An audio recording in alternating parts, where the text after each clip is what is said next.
الحمد للہ وکفی والصلاة والسلام علی عباده الذین اصطفی خصوصاً علی افضلهم وخاتم النبیین محمد الامین وعلی آلہ وصحبہ اجمعین اما بعد فقد قال اللہ تبارک وتعالی کما ورد فی سورة الزخرف اعوذ باللہ من الشیطان الرجیم بسم اللہ الرحمن الرحیم حامیم والکتاب المبین انا جعلناہ قرآنا عربیا لعلکم تعقلون وَإِنَّهُ فِي أُمِّ الْكِتَابِ لَدَيْنَا لَعَلِيٌّ حَكِيمٌ وقال تبارک وتعالی کما ورد فی سورة الواقعہ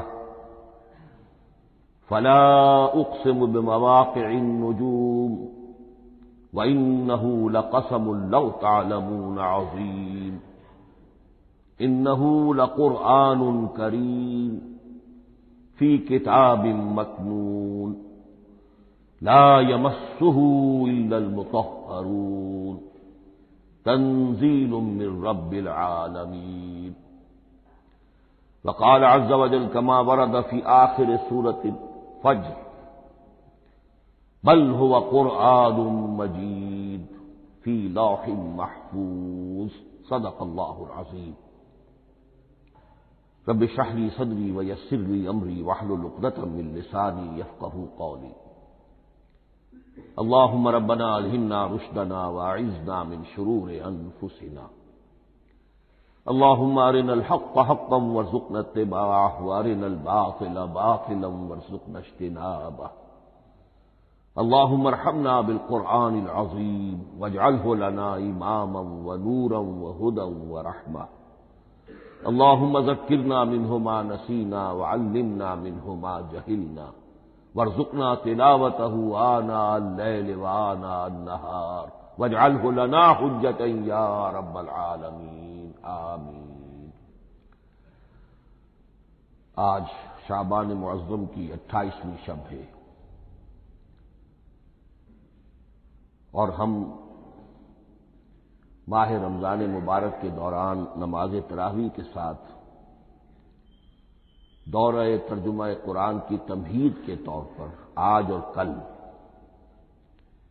تعارف قرآن کے ضمن میں بعض چیزوں پر غور کریں گے تاکہ اثناء دورہ ترجمہ قرآن یہ چیزیں آپ کے ذہن میں ایک پس منظر کے طور پر موجود رہیں۔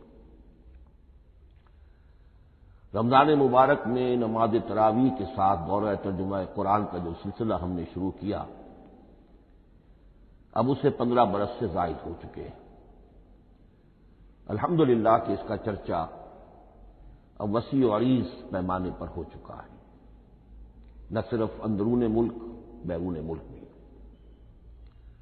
اس دوران میں خود میں نے جہاں تک مجھے یاد پڑتا ہے کم سے کم 6 مرتبہ دورہ ترجمہ قرآن کی تکمیل کی سعادت حاصل کی ہے۔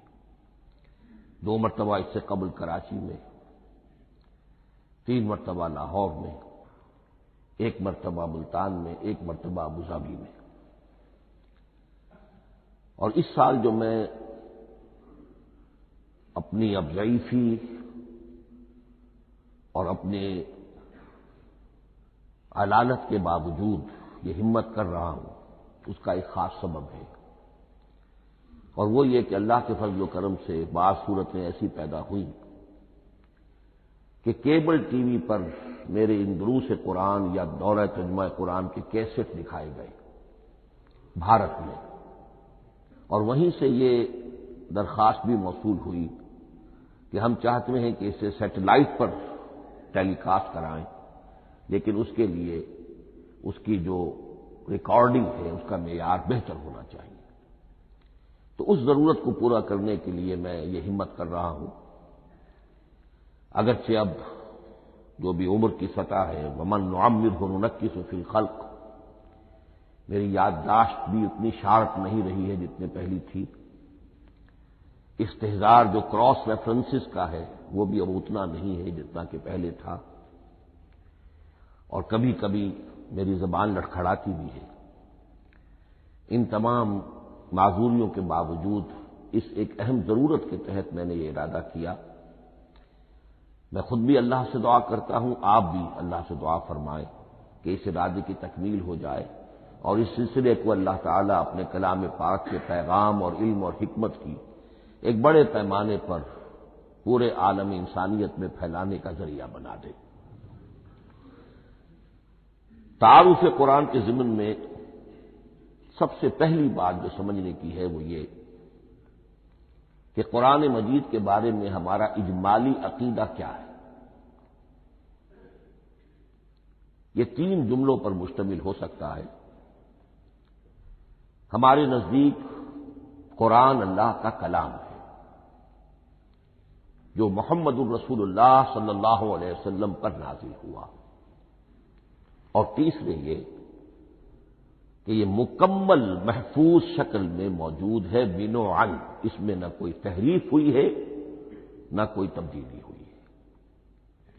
یہ کم سے کم 3 اجزاء ہیں ہمارے عقیدے کے قرآن مجید کے بارے میں. لیکن اب اس کی کچھ علمی توضیحات. سب سے پہلے یہ کہ کلام ہونا، اس کا اللہ کا کلام ہونا، اس لیے کہ آپ کے علم میں ہے یہ تورات جو حضرت موسیٰ علیہ السلام کو دی گئی تھی وہ لکھی ہوئی شکل میں پتھر کی تختیوں پر لکھی ہوئی صورت میں دی گئی تھی، اور قرآن مجید کی تنزیل جو محمد رسول اللہ صلی اللہ علیہ وسلم پر ہوئی ہے وہ ایک مختلف صورت میں ہوئی ہے. اس کو قرآن مجید خود اللہ کا کلام قرار دیتا ہے. چنانچہ سورہ توبہ کی آیت ہے، آیت نمبر 6، وَإِنْ أَحَدٌ مِّنَ الْمُشْرِكِينَ اسْتَجَارَكَ فَأَجِرْهُ حَتَّى يَسْمَعَ كَلَامَ اللَّهِ ثُمَّ أَبْلِغْهُ مَأْمَنَهُ. جب ہجرت کے 9ویں سال آخری وارننگ دی گئی تھی مشرکین عرب کو کہ اب صرف تمہیں چند مہینے کی مہلت دی جا رہی ہے، اس دوران میں آخری فیصلہ کر لو اسلام قبول کرنا ہے یا نہیں، اس لیے کہ اس کے بعد مشرکین عرب کے لیے کوئی رعایت نہیں ہوگی. جو لوگ اسلام قبول نہیں کریں گے انہیں تہہ تیغ کر دیا جائے گا. فَإِذَا انْسَلَخَ الْأَشْهُرُ الْحُرُمُ فَاقْتُلُوا الْمُشْرِكِينَ حَيْثُ وَجَدتُّمُوهُمْ. جب یہ مہلت ختم ہو جائے تو ان مشرکین کا قتل عام کرو. اس کی وضاحت پھر جب سورہ توبہ ہم پڑھیں گے تو اس وقت ہوگی. اس وقت یقیناً ذہن میں کچھ اشکالات آئیں گے، لیکن اس وقت اس ضمن میں تفصیلی بحث کا موقع نہیں.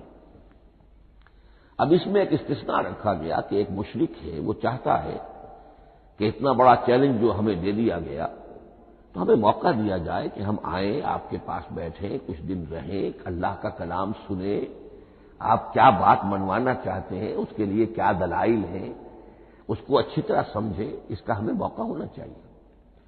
اس کے لیے یہ آیت نازل ہوئی کہ وَإِنْ أَحَدٌ مِّنَ الْمُشْرِكِينَ اسْتَجَارَكَ. اے نبی اگر ان مشرکین میں سے کوئی شخص آپ سے پناہ طلب کرے فَأَجِرْهُ، اسے پناہ دیجیے، حَتَّى يَسْمَعَ كَلَامَ اللَّهِ، یہاں تک کہ وہ اللہ کا کلام سن لے. ثُمَّ أَبْلِغْهُ مَأْمَنًا، پھر یہ بھی نہیں کہ اسی وقت اسے کہا جائے کہ تم مانتے ہو یا نہیں مانتے، نہیں، پھر اسے اس کے امن کے مقام پر پہنچا دو. یہ جو آیت ہے اس میں لفظ کلیئر آ گیا کہ قرآن مجید اللہ کا کلام ہے. لیکن اب اسی تل کے اوٹ میں پہاڑ والا مسئلہ ہے، ٹپ آف آئس برگ، اس کے نیچے وہ کتنا بڑا تودا ہوتا ہے. کلام جو ہے اللہ تعالی کی صفت ہے، اور یہ بڑا مسئلہ گہرا ہے اور علم کلام کا ایک بڑا پیچیدہ مسئلہ ہے کہ ذات باری تعالی اور اس کی صفات کے مابین کیا ربط و تعلق ہے.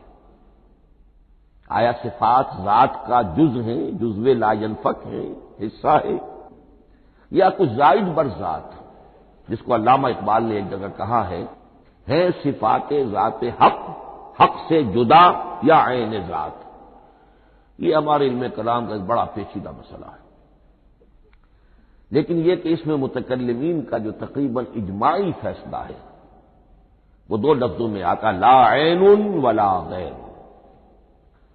اللہ کی صفات نہ تو اس کی ذات کا عین ہے نہ اس کی ذات سے غیر ہے۔ بہت پیچیدہ شکل ہے، اور یہ بھی اس وقت کا میرا موضوع نہیں ہے، میں صرف کسی اور موضوع کے لیے صرف حوالے دے رہا ہوں۔ بہرحال قرآن مجید کا جو تعلق ہے ذات باری تعالی کے ساتھ، وہ اس مسئلے سے بخوبی واضح ہو جاتا ہے کہ چونکہ یہ اللہ تعالیٰ کی صفت ہے، اور صفت کو ہم یہ نہیں کہہ سکتے کہ وہ ذات باری تعالیٰ سے جدا ہے، یہ بھی نہیں کہہ سکتے کہ اس کی ذات کا جزو لا ينفک ہے۔ کچھ اسی طرح کا تعلق ہے قرآن مجید کا ذات باری تعالیٰ کے ساتھ، لیکن یہ مسئلہ قرآن مجید میں خود بیان ہوا،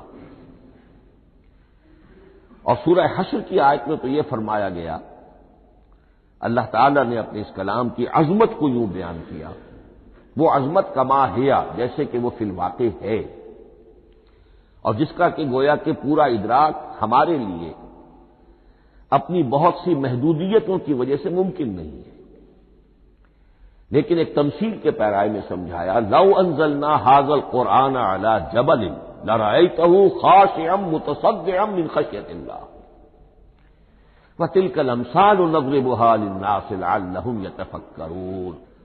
اگر ہم نے اس قرآن کو کسی پہاڑ پر اتار دیا ہوتا تو تم دیکھتے کہ وہ دب جاتا اور پھٹ جاتا اللہ کے خوف سے۔ اور یہ مثالیں ہیں جو ہم لوگوں کے لیے بیان کرتے ہیں تاکہ وہ غور کریں، تدبر کریں، سمجھیں۔ ما لا یدرک کلہ لا یترک کلہ، اگرچہ بتمام و کمال عظمت قرآن کا فہم ان کے لیے ممکن نہیں ہے، لیکن کسی درجے میں تو کچھ انعکاس اس کا ہو جائے، کچھ اندازہ ہو جائے، انسان اپنی ذہنی سطح کے اعتبار سے، اس کی مناسبت سے کسی درجے میں عظمت قرآن کا اندازہ کر لے، تو اللہ تعالیٰ کے ان الفاظ کو سامنے رکھے کہ لو انزلنا ھذا القرآن علی جبل لرأیتہ خاشعا متصدعا من خشیۃ اللہ۔ اب اس آیت کو سمجھنے کے لیے سورہ اعراف کی آیت نمبر 143 کو سمجھنا ہوگا، اسی اصول کے تحت کہ القرآن یفسر بعضہ بعضا، قرآن کا ایک حصہ دوسرے حصے کی تشریح کرتا ہے۔ وہاں یہ واقعہ بیان ہوا ہے کہ حضرت موسیٰ علیہ السلام کو جب اللہ تعالیٰ نے کوہ طور پر طلب فرمایا 30 راتوں کے لیے، جس میں بعد میں 10 کا اضافہ کر کے وہ ایک 40 رات کا ایک کورس بنا، دن رات، اس موقع پر جو مخاطبہ الہی، مکالمہ الہی سے مشرف ہوئے حضرت موسیٰ علیہ السلام، تو ان کی آتش شوق بھڑکی اور انہوں نے بڑی جرت کر کے یہ درخواست کر دی، رب ارنی انظر الیک، پروردگار مجھے اپنا دیدار بھی عطا فرما، مجھے موقع عنایت فرما، میں تجھے دیکھ سکوں۔ یہ ان کی وہ آتش شوق کا مسئلہ ہے، لیکن جواب کیا ملا؟ لن ترانی، تو مجھے ہرگز نہیں دیکھ سکتے، ولکن انظر الی الجبل فإن استقر مکانہ فسوف ترانی۔ لیکن ظاہر بات ہے کہ حضرت موسیٰ علیہ السلام کو بات سمجھانے کے لیے کچھ مشاہدہ بھی کرانا تھا۔ فرمایا تم مجھے نہیں دیکھ سکتے، البتہ اس سامنے کے پہاڑ پر نگاہ جماؤ، ہم اس پر اپنی ایک تجلی ڈالیں گے۔ یہ اگلی الفاظ کے اندر وضاحت ہے، میں یہاں پہلے سے بیان کر رہا ہوں سمجھانے کے لیے۔ اگر وہ پہاڑ ہماری اس تجلی کو، تجلی کسے کہتے ہیں؟ جلا، روشنی، تو اللہ تعالی کی طرف سے وہ خاص اس کے نور کا جب پرتو ہوتا ہے کسی شے پر تو وہ اس کی تجلی ہے۔ ہم اپنی ایک تجلی اس پہاڑ پر ڈالیں گے، اگر وہ اس کو جھیل جائے، اپنی جگہ کھڑا رہ جائے، تو تم سمجھنا کہ شاید تم بھی ہمیں دیکھ سکو۔ فلما تجلی ربہ للجبل، اب یہاں وہ لفظ آ گیا، جب اللہ نے تجلی اپنی پہاڑ پر ڈالی، جعلہ دکا وخر موسیٰ صعقا، وہ پہاڑ ریزہ ریزہ ہو گیا اور حضرت موسیٰ بے ہوش ہو کر گر گئے۔ اب یہ بے ہوش ہو کر گر جانا، جبکہ وہ تجلی براہ راست بھی نہیں ہے، بالواسطہ ہے۔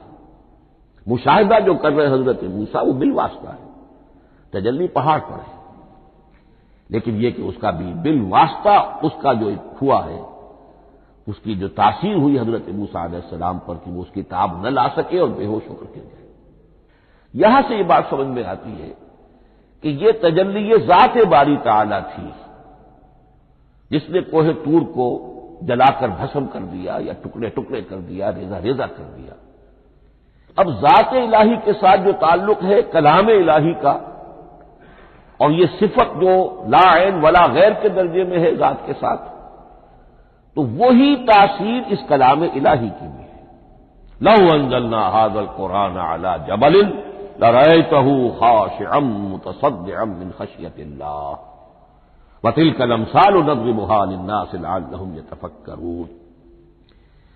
اس حقیقت کو اس دور میں میں اپنے مطالعے کی محدودیت کا اعتراف کرتے ہوئے عرض کر رہا ہوں کہ میرے نزدیک جس قدر پرشکوہ انداز میں علامہ اقبال نے بیان کیا ہے اسی کیفیت کو وہ شاید اس کی کوئی مثال نہ مل سکے۔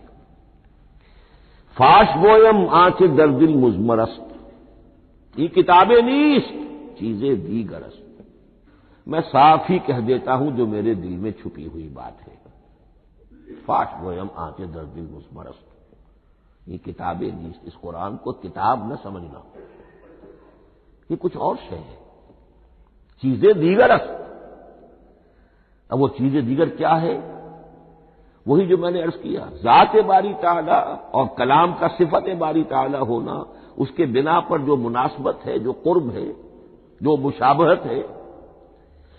مثل حق پنہاؤ ہم پیداستو، زندہ و پائندہ و گویاستو۔ اس کلام میں اللہ تعالی کی ساری صفات کا انعکاس موجود ہے۔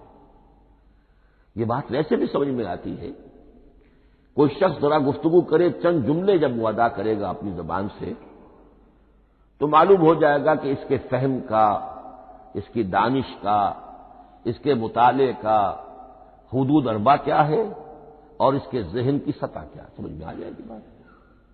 اس لیے کہ کلام جو ہے وہ متکلم کی پوری شخصیت کی عکاسی کر رہا ہوتا۔ تانت بازی راگ پایا، چند جملے کسی نے کہا، پتہ چل گیا کہ یہ کس سطح کے آدمی ہے، علمی اعتبار سے، معلوماتی اعتبار سے، تہذیبی اعتبار سے، کلچرڈ ہیں یا نہیں ہیں، یہ ساری باتیں چند جملوں میں واضح ہو جائیں گی۔ تو اللہ تعالیٰ کی بھی جملہ صفات کا عکس اس قرآن میں موجود ہے۔ ان میں سے جن چند چیزوں کا ذکر علامہ نے شعر میں کیا، وہ جو سورہ حدید کی آیت ہے، هو الاول والآخر والظاہر والباطن، اللہ الظاہر بھی ہے الباطن بھی ہے، اتنا ظاہر کہ اس سے زیادہ ظاہر کوئی شے نہیں اور اتنا باطن کہ اس سے زیادہ چھپی ہوئی کوئی شے نہیں۔ اسی لیے حضور سے جو منقول ہیں الفاظ کہ پروردگار انت الظاہر فلیس فوقک شیء وانت الباطن فلیس دونک شیء، یہی کیفیت قرآن کی ہے۔ مثل حق پنہاؤ ہم پیداستو، پنہا بھی ہے ظاہر بھی ہے، جیسے ذات باری تعالی اور جیسے اللہ تعالی کی شان ہے جو آیت الکرسی کے شروع میں آئی، الحی القیوم، مثل حق پنہاؤ ہم پیداستو، زندہ ہو پائندہ ہو گویاستو۔ یہ قرآن جو ہے اللہ تعالی کی صفات کا ایک عکس اپنے اندر رکھتا ہے۔ اس سے ذرا آگے چلیے، کلام کے بارے میں۔ اب کلام الہی ظاہر بات ہے کہ صفت ہے اور صفت قدیم ہے، اللہ کی صفات حادث نہیں ہے، اللہ کی ذات بھی قدیم ہمیشہ سے ہے اور اس کی صفات بھی قدیم ہمیشہ سے۔ اور یہ جو کلام الہی ہے، ظاہر بات ہے کہ یہ جو ہماری زبان کے حروف و اصوات ہیں، کلام الہی تو ان سے منزہ ہے، مبرہ ہے، ماورا ہے، اعلیٰ ہے، عرفہ ہے۔ ہماری زبانوں کے حروف و اصوات، الفابیٹس جگہ جگہ تبدیل ہو جائیں گے، انگریزی کے کچھ اور ہیں، اردو کے کچھ اور ہیں، عربی کے کچھ اور ہیں۔ کلام الہی ان تمام سے آگاہ، عرفہ، منزہ اور مبرہ ہے۔ یہ کلام الہی جب بھی نازل ہوا ہے، ظاہر بات ہے حضرت موسیٰ پر اگر کتاب اتاری گئی وہ بھی علم الہی سے آئی، لیکن وہ عبرانی زبان میں آئی۔ حضرت عیسیٰ علیہ السلام پر انجیل اتاری گئی، ہم یقین سے نہیں کہہ سکتے، دو میں سے کسی ایک زبان میں اتاری گئی ہوگی یا عبرانی ہوگی، اس لیے کہ شام کے جس علاقے میں، فلسطین کے جس علاقے میں ان کی پیدائش ہوئی اور جہاں وہ دعوت و تبلیغ کے لیے گھومتے رہے، اس کے عوام کی زبان تھی آرامی اور خواص کی زبان تھی عبرانی، ہیبریو۔ تو یا تو وہ بھی تورات کی طرح عبرانی ہی میں نازل ہوئی تھی یا آرامی میں ہوگی، لیکن اب کوئی نسخہ نہ ہیبریو کا، کوئی قدیم نسخہ دنیا میں موجود ہے، نہ آرامی کا۔ جو سب سے پرانا نسخہ ملتا ہے انجیل کا وہ اس کا ترجمہ ہے، لیٹن زبان کا ترجمہ ہے یا گریک ترجمہ ہے، اصل کوئی نہیں۔ بہرحال جب وہ کلام الہی محمد الرسول اللہ پر نازل ہوا، اب اس نے حروف و اصوات کا وہ جامہ پہنا کہ جو عربی زبان کے ہیں۔ یہی وجہ دیکھیے میں نے جو آیت سورہ حامیم، یہ جو سلسلہ سور ہے اس میں سے سورہ زخرف کی آیت جو میں نے آپ کو سنائی، حامیم والکتاب المبین انا جعلناہ قرآنا عربیا لعلکم تعقلون، ہم نے بنا دیا ہے اپنے اس کلام کو قرآن عربی، اس کو عربی حروف و اصوات کا جامہ ہم نے پہنا دیا ہے، انا جعلناہ قرآنا عربیا لعلکم تعقلون، کہ چونکہ مخاطب اول جو قوم تھی امیین، ان کی زبان عربی تھی، لعلکم تعقلون، تاکہ تم اس کو سمجھ سکو۔ اب اس سے آگے چلیے، اصل قرآن مجید کے 3 مقامات سے معلوم ہوتا ہے، اصل قرآن اللہ کے پاس ہے۔ یہ قرآن جو ہمارے پاس ہے مصحف عثمان رضی اللہ تعالی عنہ، یہ اس قرآن کی مصدقہ نقل ہے۔ اصل قرآن کہاں ہے؟ ایک جگہ فرمایا بل ہوا قرآن مجید فی لوح محفوظ، لوح محفوظ میں ہے اصل قرآن وہاں ہے۔ اسی طریقے سے اسی سورہ زخرف کی اگلی آیت کیا ہے؟ ہم نے اسے عربی قرآن بنا کر اتارا، لیکن اصل قرآن کیا ہے؟ وَإِنَّهُ فِي أُمِّ الْكِتَابِ لَدَيْنَا لَعَلِيٌّ حَكِيمٌ، حقیقت میں تو یہ ام الکتاب میں ہے جو ہمارے پاس ہے،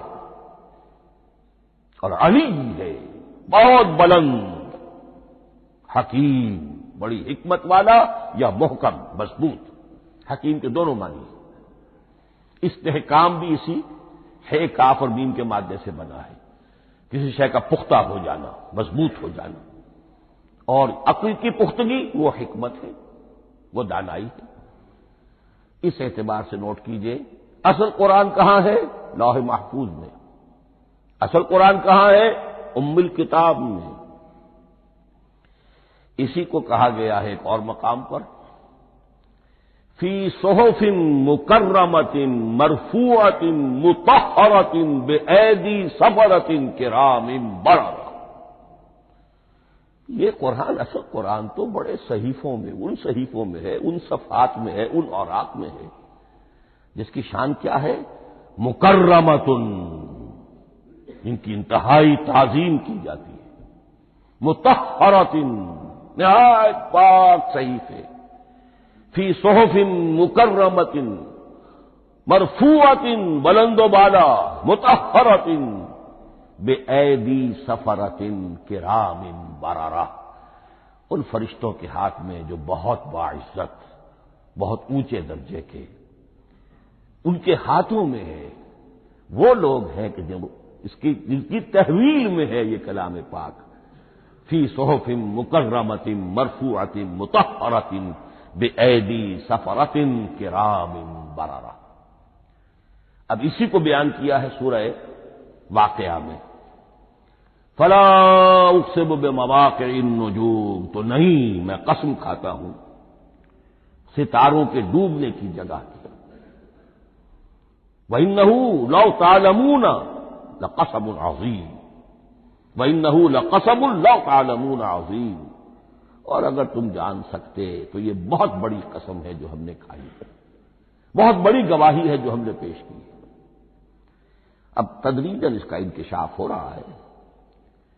یہ آج جو تصور ہے بلیک ہولز کا، اس سے کچھ اندازہ ہوتا ہے یہ ستارے کہاں ڈوب جاتے ہیں. بڑے بڑے ستارے نسیم منسیہ ہو جاتے ہیں. ستارے نہیں، پوری گیلیکسیز اس میں گم ہو جاتے ہیں. وہ مقبرے ہیں بڑی بڑی گیلیکسیز کے.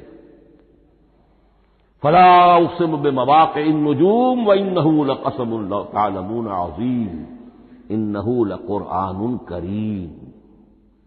یہ قرآن ہے بہت باعزت، فی کتاب مکنون، اور یہ اس کتاب میں جو چھپی ہوئی ہے. یہ لؤلؤ مکنون کا لفظ آتا ہے قرآن مجید میں. جیسے موتی ہوتے ہیں انہیں چھپا کر رکھا جاتا ہے ڈبیوں میں، مخملی ڈبیوں کے اندر موتیوں کو، اسی طریقے سے فی کتاب مکنون. لا یمسہ الا المطہرون. وہ صحیفے بھی بہت مطہرہ تھے اور ان کو چھو نہیں سکتے مگر وہی جو انتہائی پاک ہیں. ملائکہ مقربین، جن کے قریب سے بھی ہو کر معصیت یا گناہ کا کوئی تصور تک نہیں گزر سکتا، وہ ہیں جو اس کو چھوتے ہیں. ان کے ہاتھوں میں ہے، ان کی تحویل میں ہے. یہ ہے وہ چیزیں کہ جس سے اندازہ ہوا کہ اصل قرآن کہاں ہے. یہ جو ہمارے پاس ہے در حقیقت یہ نقل مطابق اصل ہے، مصدقہ نقل ہے. اب اس میں آپ سے عرض کر دوں کہ ایک بہت خوبصورت بات ہمیں جو ملتی ہے، تورات میں جو استثناء، جو صفر استثناء ہے، ڈیوٹرانومی، اس کے 18ویں باب میں 18ویں اور 19ویں آیات جو ہیں اس میں ذکر موجود ہے. میں ان کے لیے انہی کے بھائیوں میں سے تیری مانند ایک نبی برپا کروں گا. اللہ تعالیٰ کلام فرما رہے ہیں یہاں حضرت موسیٰ علیہ السلام سے. آج بھی موجود ہے اولڈ ٹیسٹمنٹ، ڈیوٹرانومی یا کتاب استثناء، صفر استثناء، اس کا 18واں باب، اس کی 18ویں اور 19ویں آیات، جب چاہیں جا کر دیکھیں. میں ان کے لیے ان کے بھائیوں ہی میں سے تیری مانند ایک رسول اٹھاؤں گا. میں ان کے لیے انہی کے بھائیوں میں سے تیری مانند ایک نبی برپا کروں گا اور اپنا کلام اس کے منہ میں ڈالوں گا، اور جو کچھ میں اس سے کہوں گا وہی وہ ان سے کہے گا. یہ ہے جو پیشین گوئی ہے محمد الرسول اللہ صلی اللہ علیہ وسلم کی. اور یہاں وہ فرق واضح کر دیا گیا، اے موسیٰ تم سے تو یا تو ہم نے کلام کیا ہے یا تمہیں جو کتاب دی ہے وہ لکھی ہوئی دی ہے، لیکن جو نبی تیری ہی مانند میں برپا کروں گا. اب اس میں بھی نوٹ کرنے کی بات ہے کہ حضرت موسیٰ کے مشابہ نبی اکرم صلی اللہ علیہ وسلم کے سوا کوئی نبی نہیں. صاحب کتاب وہ بھی تھے، صاحب کتاب محمد بھی ہے. صاحب امت وہ بھی تھے اور صاحب امت محمد رسول اللہ ہے. تیری مانند صاحب شریعت. حضرت عیسیٰ صاحب شریعت نہیں تھے، شریعت موسوی ہی کو نافذ کرنے کے لیے آئے تھے. ان کی حیثیت دین موسوی کے مجدد کی تھی. ویسے نبی تھے، اللہ کے فضل و کرم سے نبی تھے، اس میں کوئی شک نہیں، رسول تھے. لیکن یہ کہ ان کے کام کی نوعیت کیا تھی، اس لیے کہ کوئی نئی شریعت لے کر نہیں آئے. اب بھی انجیل میں الفاظ موجود ہیں، don't think I have come to destroy law. جو موزائک لا جسے یہ کہتے ہیں شریعت موسوی، وہ تم پر نافذ رہے گی، تم اس کی پابندی کرو گے. چونکہ صاحب شریعت رسول یا موسیٰ یا محمد صلی اللہ علیہ وسلم علیہ الصلوۃ والسلام. تو میں ان کے بھائیوں میں سے، اب بھائی کون ہوں گے؟ ظاہر بات ہے بنی اسرائیل، ان کے کزنس کون ہیں؟ بنی اسماعیل. بنی اسرائیلی تو جو بھی نبی ہے وہ انہی میں سے ہے، ان کے بھائیوں میں سے. تو بھائی تو ہوگا، ان کا کزن ہوگا. اب وہ کون ہے؟ بنی اسماعیل. آپ نے ابھی سنا ہوگا جب پیس ٹریٹی ہوئی تھی اور کلنٹن صاحب آئے تھے، اور وہاں جب شاہ حسین جو ہیں اردن کے وہ بھی آئے اور بغل گیر ہوئے تھے، اسرائیل کے وزیر اعظم تھے، تو اس وقت یہ لفظ استعمال کیا تھا صدر کلنٹن نے کہ آپ لوگ تو آپس میں کزنز ہیں. کزن استعمال کیا تھا. تو ان کے بھائیوں میں سے گویا کہ غیر اسرائیلی جو ان کے قریب ترین قرابت دار ہوں گے وہ بنو اسماعیل ہیں. تیرے مانند صاحب شریعت نبی میں برپا کروں گا، لیکن اس پر جو میرا کلام اترے گا وہ کس شکل میں اترے گا؟ میں اپنا کلام اس کے منہ میں ڈالوں گا اور پھر وہ جو کچھ کہے گا وہ وہی کہے گا جو میں نے کہا ہے۔ اب اس کے حوالے سے ایک بہت اہم بات سمجھ لیجئے، اور قرآن مجید کے دو اہم مقامات کی وضاحت اس سے ہو جائے گی۔ یہ کلام اللہ، قرآن مجید میں اس کو قول جبرائیل بھی کہا گیا ہے۔ کلام اللہ حضرت جبرائیل کے ذریعے سے جب ادا ہوا ہے تو قول جبرائیل ہے، اور پھر جب وہ محمد الرسول اللہ کی زبانی ادا ہوا تو قول رسول ہے، قول محمد ہے صلی اللہ علیہ وسلم۔ یہ قول اللہ بھی ہے، قول جبرائیل بھی ہے، اور قول محمد بھی ہے بیک وقت۔ یہ بات دیکھیے سورہ انفطار میں اذا السماء انفطرت، اس میں یہ جو الفاظ آئے ہیں انہ لقول رسول کریم، سورۃ تکویر اذا الشمس کورت، انہ لقول رسول کریم ذی قوت عند ذی العرش مکین مطاع ثم امین وما صاحبکم بمجنون۔ یہ یہاں پر حضرت جبرائیل کا ذکر ہو رہا ہے۔ وما ہوا بقول شیطان الرجیم، محمد تک اس قرآن کو لانے والا تو وہ بلند پائے کا فرشتہ ہے، یہ کوئی شیطان رجیم نہیں ہے۔ اس لیے کہ مکے والوں نے کہہ دیا تھا ہو سکتا ہے کوئی بدروح آئی ہو محمد پر، اور اس بدروح نے کوئی الٹی سیدھی بات سکھا دی ہو، نہیں۔ انہ لقول رسول کریم، یہاں رسول کریم کون ہے؟ حضرت جبرائیل۔ انہ لقول رسول کریم ذی قوت عند ذی العرش مکین، بڑی قوت والا اور جس کا بڑا اونچا مقام اور مرتبہ ہے عرش والے کے قریب۔ ذی قوت عند ذی العرش مکین مطاع ثم امین، وہ فرشتوں کے مطاع ہیں، فرشتے ان کی اطاعت کرتے ہیں، فرشتوں کے سردار ہیں، اور پھر ساتھ ہی پورے امین ہیں، جبرائیل امین، یہ ہم لفظ استعمال کرتے ہیں۔ اور اس کے بعد آگے جا کے فرمایا وما ہوا بقول شیطان الرجیم، یہ کسی شیطان رجیم کا قول نہیں ہے۔ اب یہاں اس سورہ تکویر میں قرآن کو قول جبرائیل قرار دیا گیا، لیکن سورۃ الحاقہ میں چلیے اس کے آخر میں آتا ہے انہ لقول رسول کریم وما ہوا بقول شاعر قلیلا ما تؤمنون ولا بقول کاہن قلیلا ما تذکرون تنزیل من رب العالمین۔ یہاں اب رسول کریم سے مراد محمد الرسول اللہ صلی اللہ علیہ وسلم، یہ کسی شاعر کا قول نہیں ہے، کسی کاہن کا قول نہیں ہے، یعنی جس کے زبانی یہ قرآن لوگوں کے سامنے آ رہا ہے۔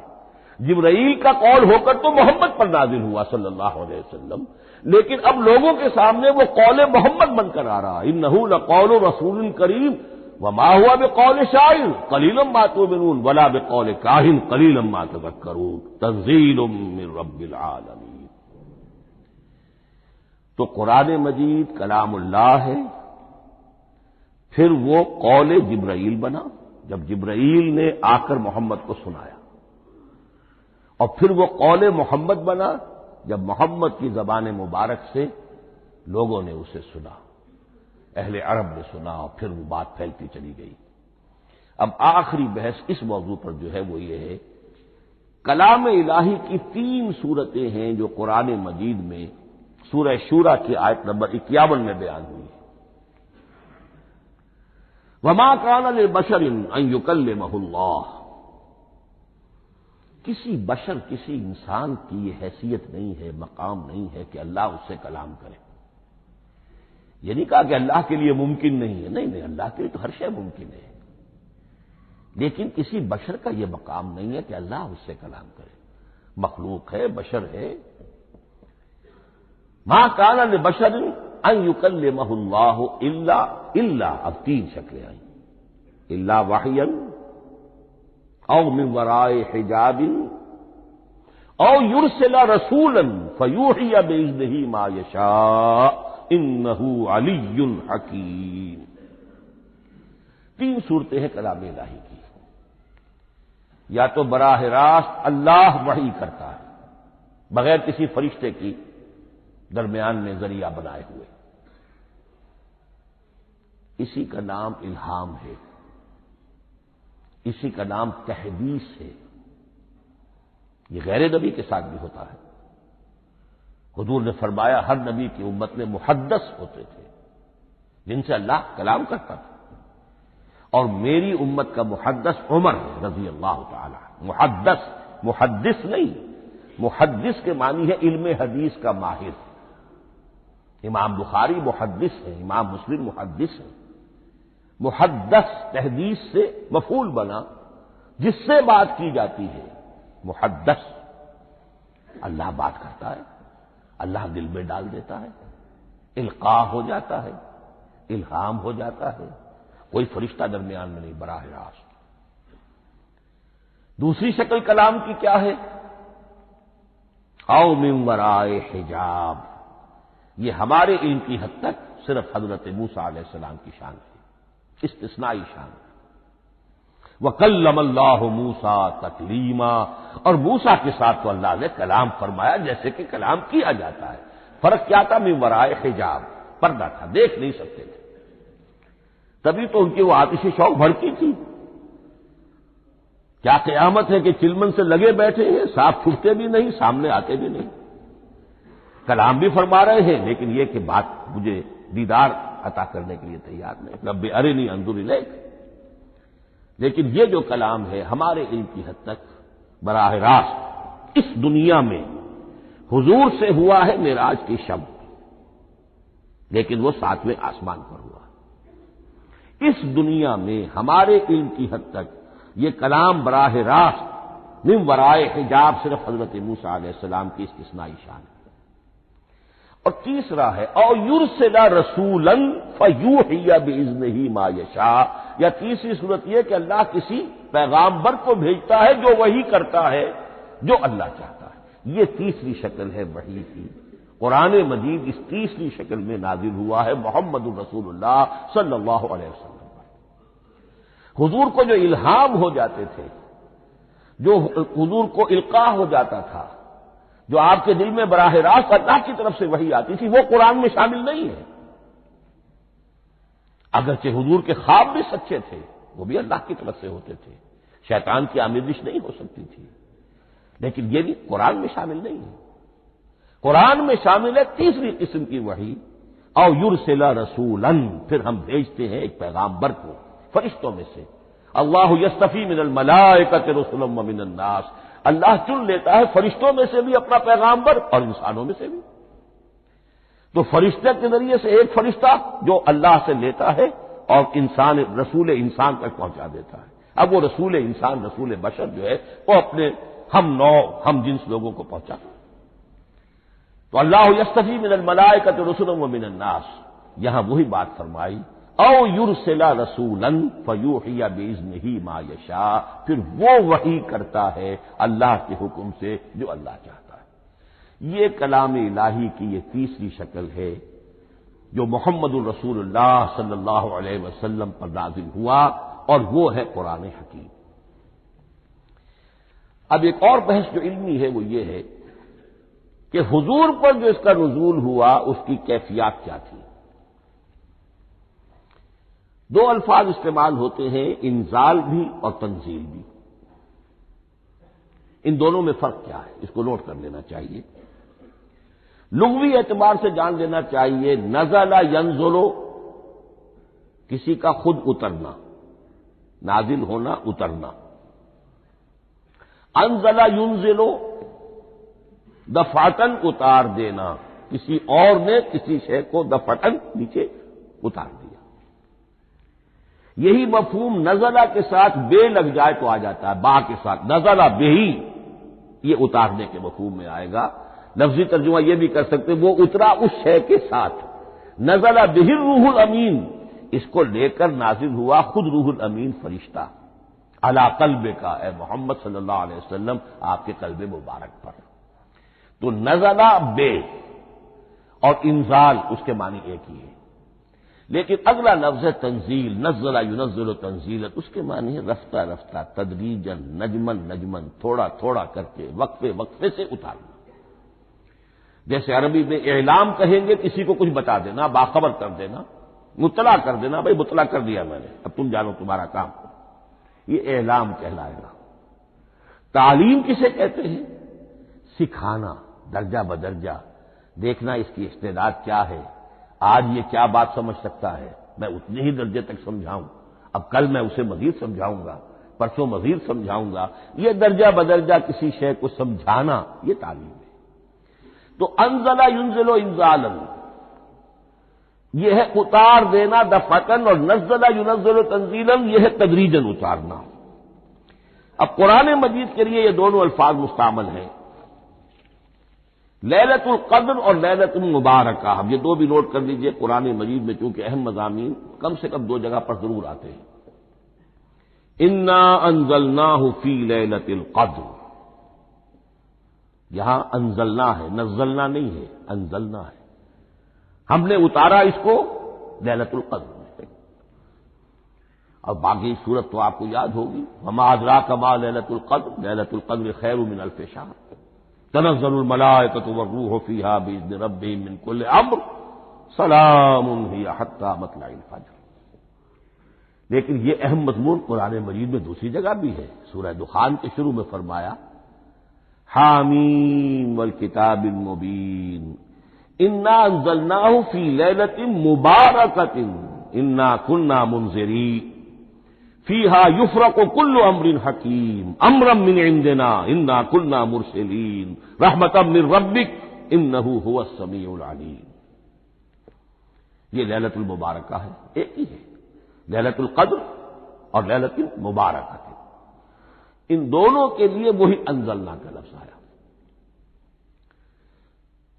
لیکن یہ کہ سابقہ کتابوں کے اعتبار سے قرآن مجید کا فرق واضح کیا گیا ہے، مثلا سورہ نساء کی آیت نمبر 136 بہت نمایاں ہے، بہت نمایاں ہے۔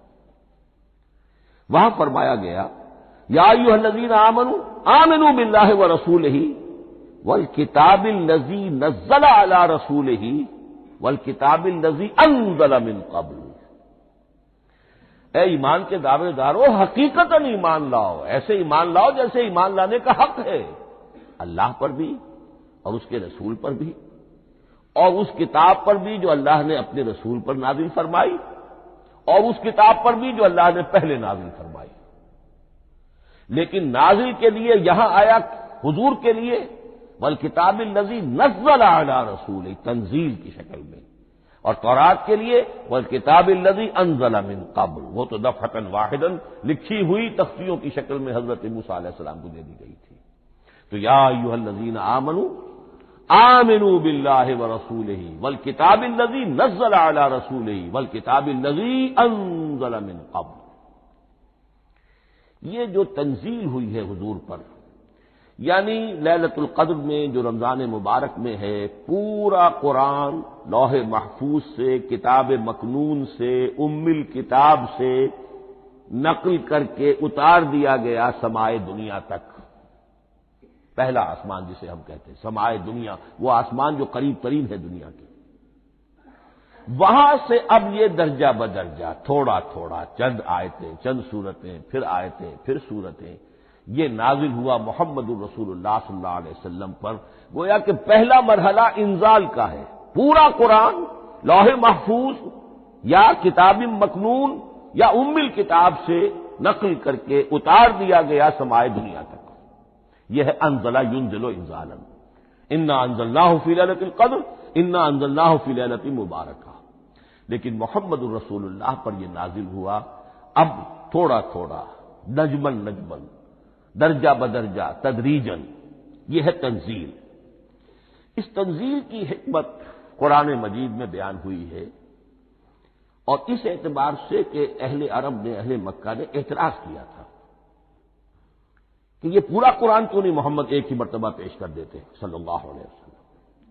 اس میں جو چیز مضمر تھی وہ یہ تھی کہ چونکہ یہ حقیقت میں اللہ کا کلام نہیں ہے، یہ محمد کا اپنا کلام ہے، تو کوئی شاعر دنیا میں ایسا نہیں ہے جو ایک دم اپنا پورا دیوان دے دے، وہ تو ساری عمر میں تھوڑا تھوڑا، آج غزل کہی، کل قصیدہ کہا، پرسوں کچھ اور کہا، پھر وہ جمع ہوتا ہے تو وہ دیوان بنتا ہے۔ اسی طریقے سے تو یہ کر رہے ہیں، اگر یہ اللہ کا کلام ہوتا تو بیک وقت آ جاتا، یہ تو ذرا محنت کرتے ہیں، کچھ اس کے اندر اس کو اپنی محنت سے کوشش کر کے کچھ موضوع کرتے ہیں، کلمات، الفاظ، اور اس طریقے سے رفتہ رفتہ لے کر آ رہے ہیں، اس لیے ان کا اعتراض نقل ہوا یہ۔ وقال الذین کفروا لولا نزل علیہ القرآن جملۃ واحدۃ، انہوں نے کیوں نہیں اترا یہ قرآن پورا کا پورا ایک ہی بار؟ یہ اعتراض تھا۔ اس اعتراض کے جو جوابات دیے گئے ہیں وہ نوٹ کیجیے کہ لوگوں کے حق میں یہ مفید ہے، یہ پورے قرآن کا تحمل ایک وقت میں کر نہیں سکتے۔ یہ پورا قرآن تو ایک ہی مرتبہ اگر پہاڑ پر بھی اتار دیا جاتا تو وہ پھٹ جاتا، دب جاتا۔ وَقُرْآنًا فَرَقْنَاهُ لِتَقْرَأَهُ عَلَى النَّاسِ عَلَى مُكْثٍ وَنَزَّلْنَاهُ تَنزِيلًا، سورہ بنی اسرائیل آیت 106۔ یہ وہ قرآن ہے ہم نے جس کو ٹکڑے ٹکڑے کر کے، فرق نہ ہو، فرق توڑ دینا، تھوڑا تھوڑا کر کے ہم نے کر دیا، لِتَقْرَأَهُ عَلَى النَّاسِ عَلَى مُكْثٍ، تاکہ آپ اسے پڑھ کر سنائے لوگوں کو وقفے وقفے سے، تاکہ وہ سہار سکیں، سنبھال سکیں، برداشت کر سکیں۔ وَنَزَّلْنَاهُ تَنزِيلًا، اسی وجہ سے ہم نے اسے نازل کیا ہے بطرز تنزیل، بطرز انزال نہیں، بطرز تنزیل۔ وَقُرْآنًا فَرَقْنَاهُ لِتَقْرَأَهُ عَلَى النَّاسِ عَلَى مُكْثٍ وَنَزَّلْنَاهُ تَنزِيلًا۔ ایک حکمت تو ہو گئی عوام کے لیے، ایک حکمت خود رسول کے لیے صلی اللہ علیہ وسلم۔ كَذَلِكَ لِنُثَبِّتَ بِهِ فُؤَادَكَ وَرَتَّلْنَاهُ تَرْتِيلًا۔ اب ذرا نوٹ کیجیے، قلب محمدی کے لیے بھی اس پورے کلام کا ایک دم سہار آسان کام نہیں تھا۔ یہ اس لیے، یہ اسی سورہ الفرقان کی جو آیت کا میں نے ایک حصہ آپ کو سنا دیا تھا، اسی کے اندر اس کا جواب آیا ہے، اسی آیت میں، آیت نمبر 32 ہے یہ سورہ فرقان کی۔ وقال الذین کفروا لولا نزل علیہ القرآن جملۃ واحدۃ، یہ اعتراض ہے۔ جواب کیا ہے؟ کذالک لنثبت بہ فؤادک، ہم نے یہ اس لیے کیا ہے نبی کہ اس کے ذریعے سے آپ کے دل کو ٹھہراؤ اور جماؤ عطا کرے، یہ ایک دم اس کا اتر جانا۔ انا سنلقی علیک قولا ثقیلا، بڑا بھاری بوجھ ہے، ناقابل برداشت ہے، تاکہ رفتہ رفتہ آپ کا دل، اس کے اندر تقویت بڑھتی چلی جائے، اس کے اندر اور اس کا تحمل جو ہے اس کی صلاحیت بڑھتی چلی جائے۔ کذالک لنثبت بہ فؤادک ورتلناہ ترتیلا، اسی لیے ہم نے تھوڑا تھوڑا کر کے نازل کیا ہے۔ ولا یاتونک بمثل الا جئناک بالحق واحسن تفسیرا، ساتھ ہی فرمایا کہ یہ لوگ جو بھی اعتراض کریں گے ہم اس کا جواب بھی اور بہترین تعویل بھی آپ کو دے دیں گے۔ اب اگلی بحث یہ ہے، یہ قرآن کب اور کہاں نازل ہوا؟ یہ عام معلوماتی شے ہے، اس میں کوئی پیچیدگی نہیں ہے، لیکن اس کی اہمیت ہے، بہت ضروری ہے، وہ میں انشاءاللہ اگلی بحث میں جبکہ قرآن کے سمجھنے کے جو اصول ہیں ان کو بیان کروں گا تو وضاحت سے بات آئے گی۔ یہ کہ یہ عام معلوماتی ایک ہمارے ذہن میں خاکہ رہنا چاہیے، زمان و مکان کا کیا رشتہ ہے قرآن کے ساتھ۔ قرآن نازل کب ہوا؟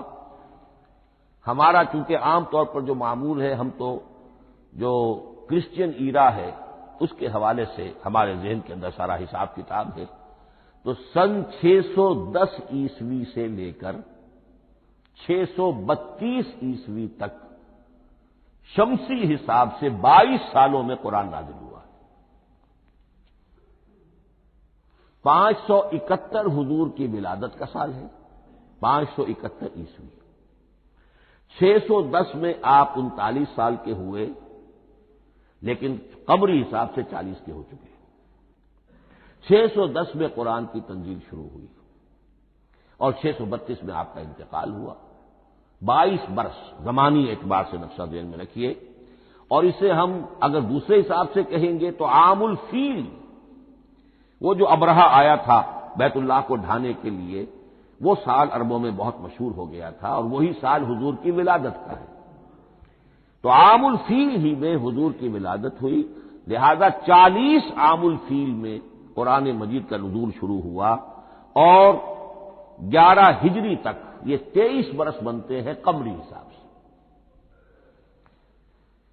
ایک رائے یہ بھی ہے کہ قرآن کا نزول 20 برس میں ہوا ہے، اور اس میں وضاحت یہ ہے کہ پہلے 3 سال اللہ تعالی نے ایک فرشتے کو، حضرت اسرافیل علیہ السلام کو مامور کیا تھا حضور کی تعلیم پر۔ دنیاوی اعتبار سے حضور نے کوئی تعلیم حاصل نہیں کی، آپ امی تھے،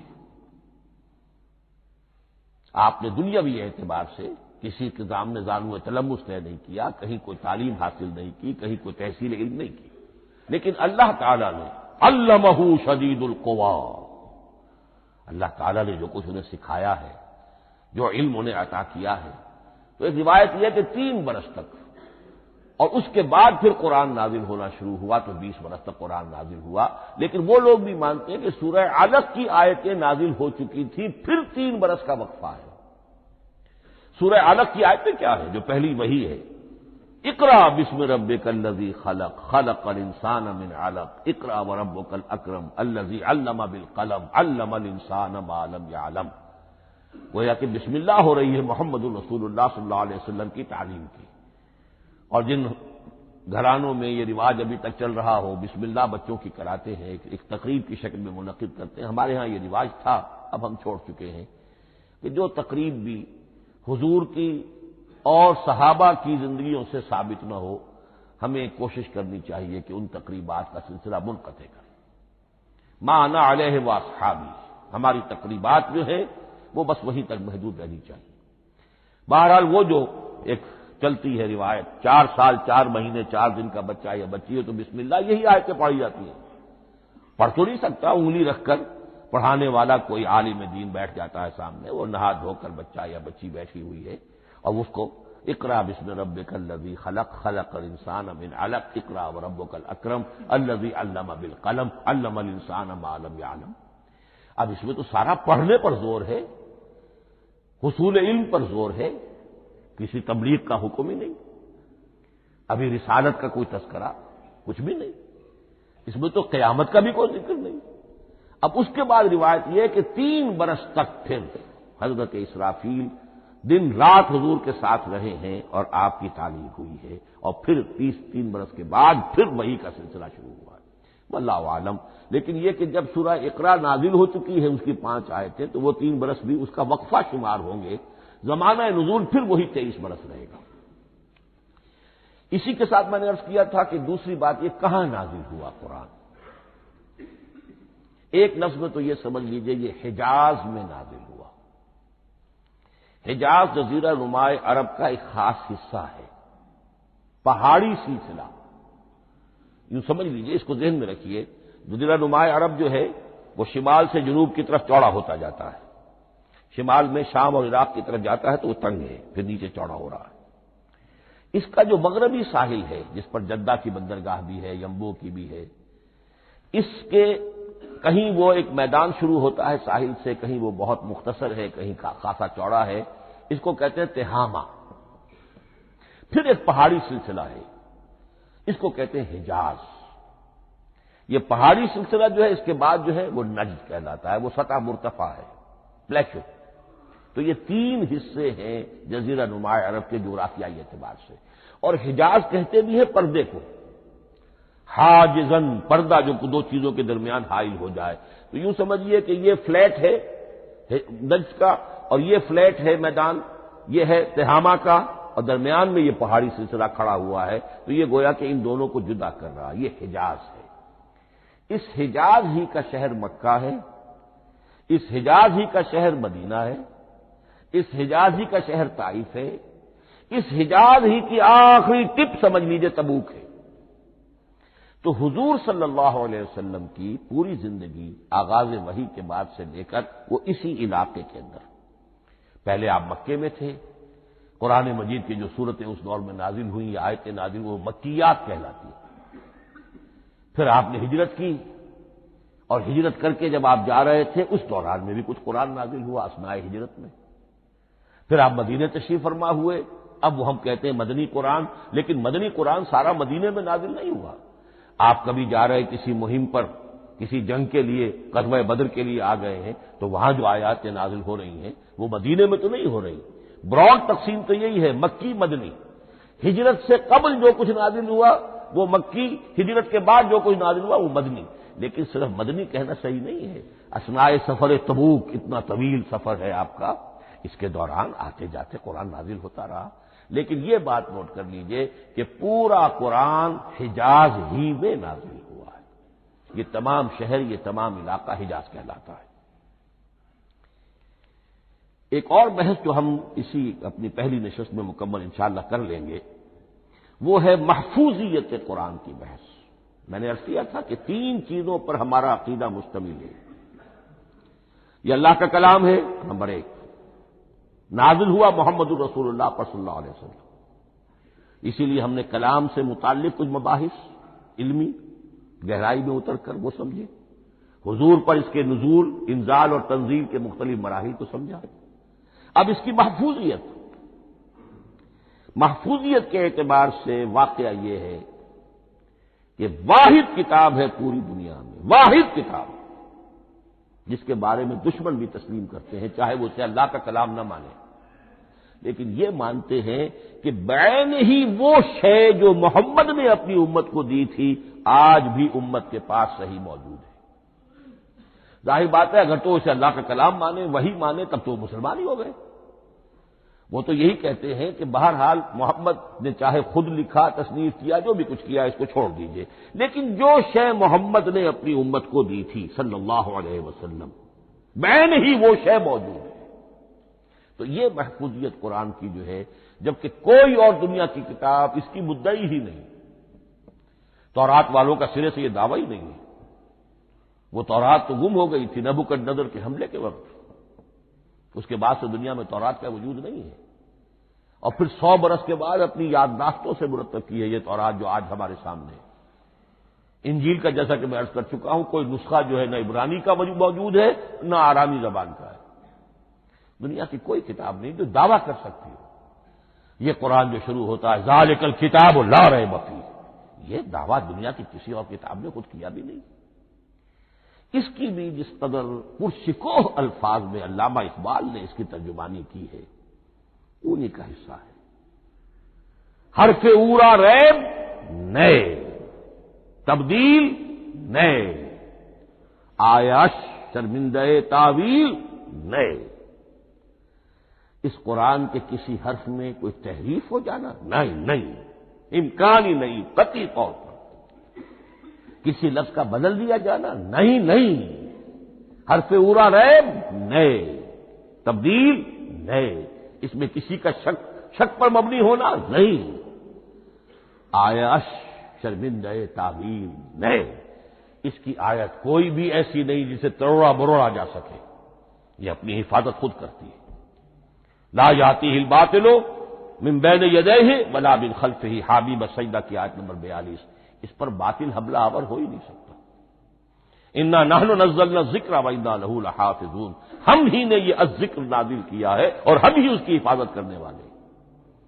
جہاں تک پہلے ٹکڑے کا تعلق ہے اس آیت مبارکہ کا، اس میں تو تورات بھی آئے گی۔ تورات کس نے نازل کی؟ اللہ نے نازل کی۔ انجیل کس نے نازل کی؟ اللہ نے نازل کی۔ انا انزلنا التوراۃ فیہا ھدی ونور، یہ سورہ مائدہ میں الفاظ ہیں۔ انجیل کے بارے میں بھی ہم نے انجیل عطا کی عیسیٰ کو، فیہ ھدی ونور، لیکن یہ کہ انا نحن نزلنا الذکر، اس کو اس قدر تاکید کے ساتھ کہہ کر وَإِنَّا لَهُ لَحَافِظُونَ، اور ہم ہی اس کے محافظ ہیں۔ لیکن اس موضوع پر اہم ترین مقام جو ہے قرآن مجید کا وہ سورہ قیامہ کی یہ آیات ہے، لا تحرک بہ لسانک لتعجل بہ۔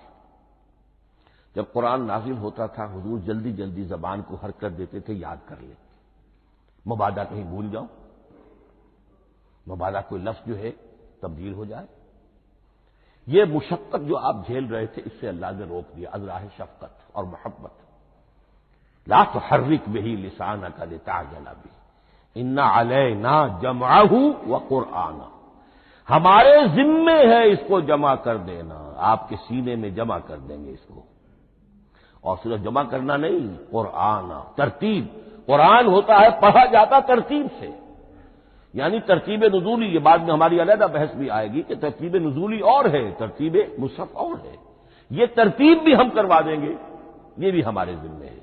ان علینا جمعہ وقرآنہ فاذا قرأناہ فاتبع قرآنہ، پھر جب ہم جس ترتیب سے پھر آپ کو پڑھائیں اسی ترتیب کی پیروی کیجیے۔